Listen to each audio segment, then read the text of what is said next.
They were walking away, away from Jerusalem, away from hope, away from the story they thought was over. And yet, the stranger walked with them. He didn't tell them who he was. He just listened, explained, broke bread, and suddenly, their hearts, once heavy with sorrow, began to burn again. They were walking away. Two disciples, shuffling their feet down a dusty road, leaving behind everything they had hoped for.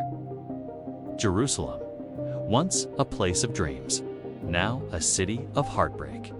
They had believed, they had followed, they had watched him die, and now they were going home. Not because they wanted to, but because they didn't know what else to do.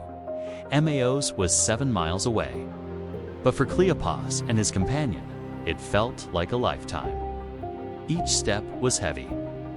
Each breath a reminder that the story hadn't ended as they thought it would. They were confused, angry, disappointed. They had heard the rumors that the tomb was empty, that women had seen angels, that some claimed he was alive. But still, they walked away. Because hope can feel like a risk when your heart is already shattered.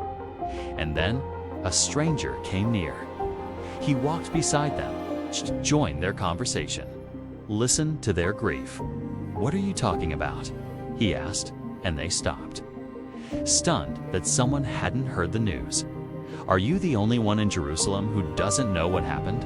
they said, and they poured it out, their sorrow, their confusion, their dashed expectations. "We had hoped he was the one." The words hung in the air.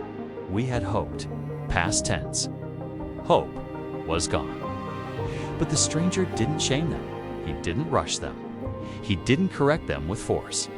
He spoke with fire, not to burn them, but to warm them back to life. He opened the scriptures. He connected the dots. He helped them see that suffering was not the end of the story, but part of the plan. And something started to stir.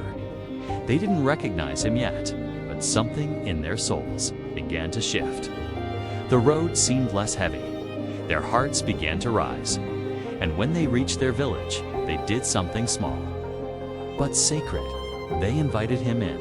"Stay with us," and gave it to them. And in that moment, their eyes were opened, and they saw him, not as a stranger, not as a guest, but as Jesus, alive, risen, present, and then he vanished. But the fire remained.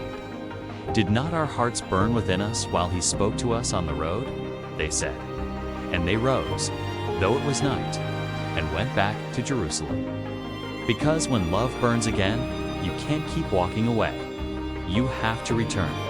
You have to tell someone. You have to share what you've seen. Let this story speak to your soul, because maybe you're on that road too. Maybe you're walking away from a dream that died, from a version of God that didn't come through, from a prayer that felt unanswered. Maybe your "we had hoped" sounds like, "I had hoped the marriage would be healed. I had hoped they would recover. I had hoped I wouldn't be alone. I had hoped the depression would lift. I had hoped I'd be better by now." And maybe the road feels long, heavy, silent, but the stranger still walks beside you. You may not see him. You may not recognize him, but he's there, listening, explaining, carrying the fire of truth in every word. And if you will just do this one thing, invite him in, he will break the bread. He will open your eyes. He will reignite your heart. Because resurrection is not always loud. Sometimes it comes in whispers, sometimes in walking, sometimes in breaking, sometimes in bread. And when you realize he was with you all along, you will look back and say, "Did not my heart burn within me?" Hope is not dead. Faith is not a fantasy. Jesus is not far. He walks with the disappointed.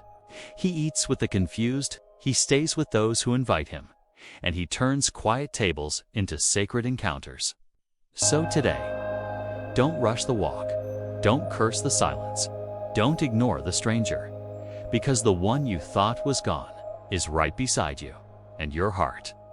Yes, even your tired, wounded heart can burn again. Not with